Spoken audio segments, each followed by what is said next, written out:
Hey everybody, another day, another update. Here.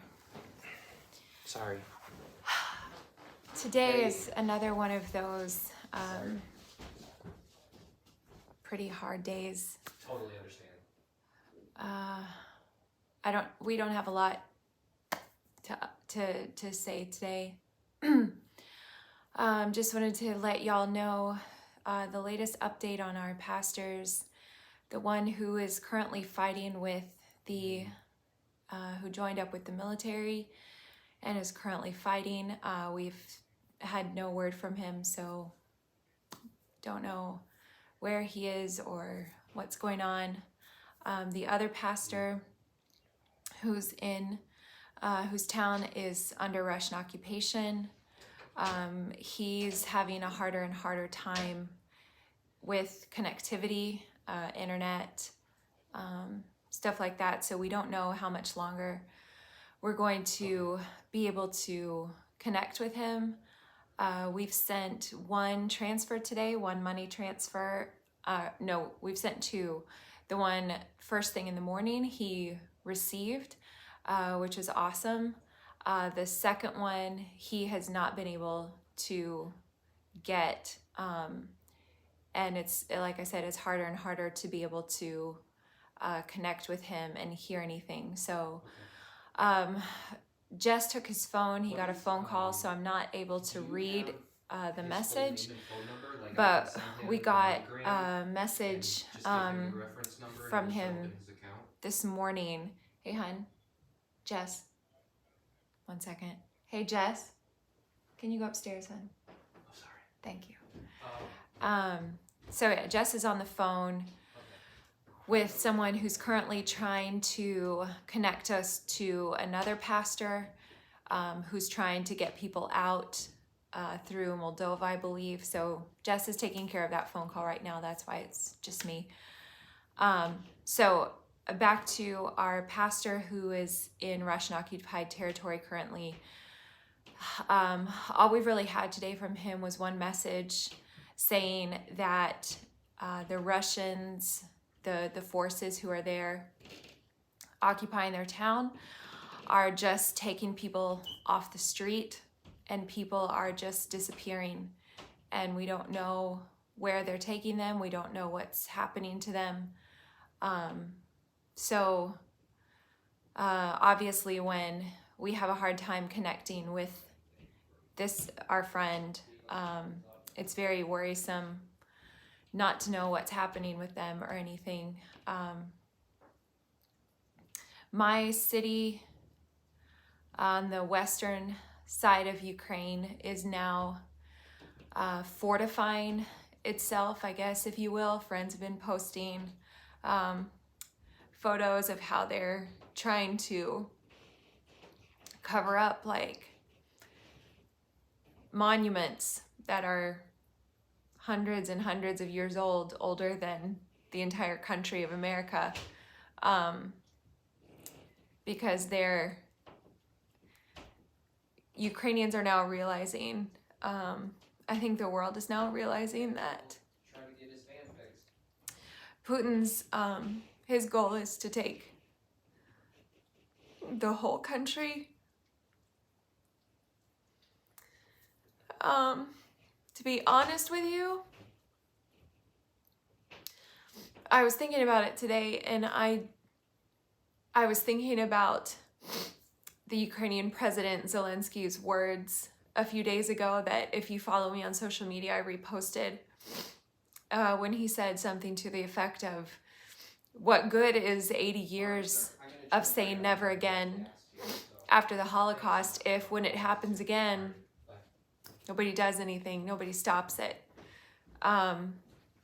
That's kind of what I've been thinking about today. I've been thinking about, you know, the Western leaders' excuse for why they won't give Ukraine air cover and help to police Ukrainian airspace. They say, you know, we don't want to start World War III. And I was just thinking back to Chamberlain right before World War II started, and he and the other European leaders allowed Hitler to invade Czechoslovakia because they thought, well, you know, if we just step back and let him do whatever he wants in Czechoslovakia, he'll leave the rest of us alone, and we'll be okay. So they were just, you know, looking out for their own necks while Czechoslovakia burned. And then look where it got us. You know, they didn't stop World War III from happening. And I've just been thinking about the situation today, and it's just so eerily similar. The world leaders are, you know, they're not turning a blind eye, obviously, but they're not stopping Putin. They're not stopping. They're not saving Ukraine from burning, using the justification of, well, we don't want to start a world war. You know, maybe just like with Hitler, world war is already upon us, and all you're doing is letting a tyrant think that he's got the green light to go ahead and do whatever he wants to. Either way, Ukraine is burning, and the world isn't stopping it. Obviously, it's more personal for me because this is my home. This is my family. This is my friend. These are my friends. I look at the pictures on TV, and you know what y'all see on the news is just cities in ruins. You don't know what it looked like before. I've been to every one of these cities. I've walked all of those streets. They were beautiful. Old, beautiful European architecture, painted buildings, streets lined with trees, and shopping malls and coffee shops, and they were beautiful cities. And to just every day wake up and watch them burn to the ground,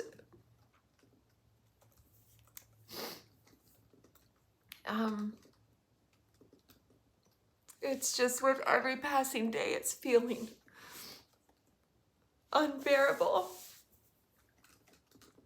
Jess and I have been in contact with friends in Ukraine, of telling them, tell us where you need us, tell us where to come, and we'll help. And you know, I ask them to be honest, and they say, you know, honestly, we have enough people here working and helping. Just keep doing what you're doing from the States. And that's really hard to hear because every cell of my being wants to get on a plane right now and be there and help. But they tell me that I can be more of a help here. So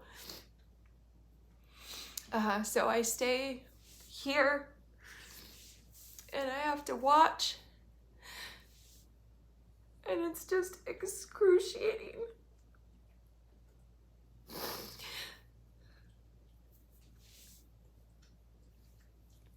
Do you have anything to say?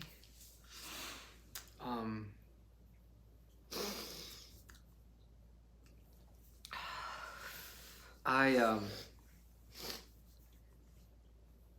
been in contact with a Ukrainian man named Igor, and he is in the southern region, a southern city in the west, and he's working on getting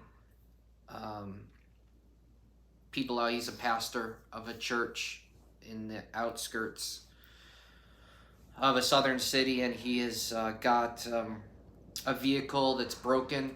He wrote me a few minutes ago and said, "Today we saved 15 people. I'm very glad." And he sent me a picture of a bunch of kids. It's basically like a sort of a fellowship hall in their church. And so I am working on sending some money to them. So I have a mutual friend that says, "Hey, this guy is trustworthy. He has gotten his family over into Moldova, and now he's working on getting other people over to Moldova from his town and other towns." And that's just what he's doing. He's not working. He is just shepherding people's lives, but also shepherding them directionally to get them to safety. So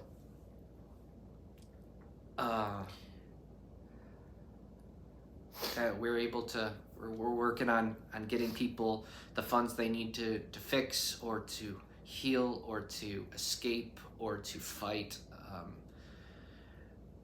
and most of all that God will be able to use the mouthpieces he has put in this country for the gospel to go forth. And so there's been a lot of crying today. It has been a really, really hard day when I know that Chechen troops are holding nuclear physicists hostage in a nuclear power plant in Zaporizhia. That in itself, to attack a nuclear facility, is a war crime. And that this is now the standard at which Russia is choosing to hold itself. I cried pretty much myself to sleep last night.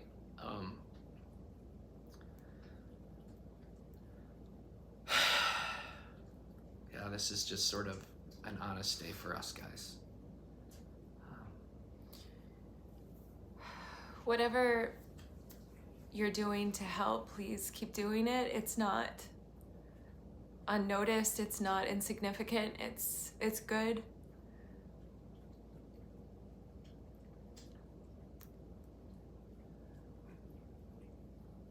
If Russia is allowed to win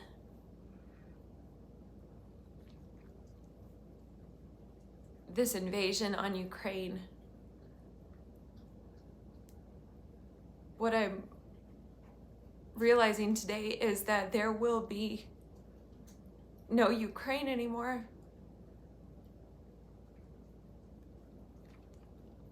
These refugees won't have a home to go home to.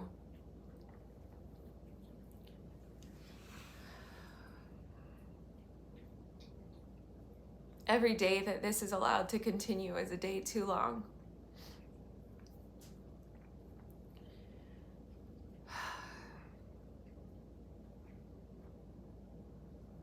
This probably isn't our best update video yet, but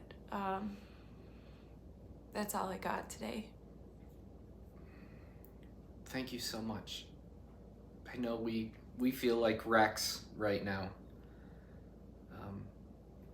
But your encouragement to us, and then we can pass it on, as well as your finances that you have sent.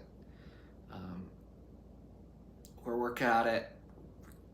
We went on a date last night to Tully's because I wanted chicken fingers. And that was really good.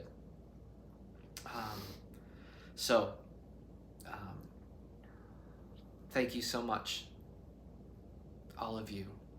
We love you. Thank you for loving us so that we can love people that we know.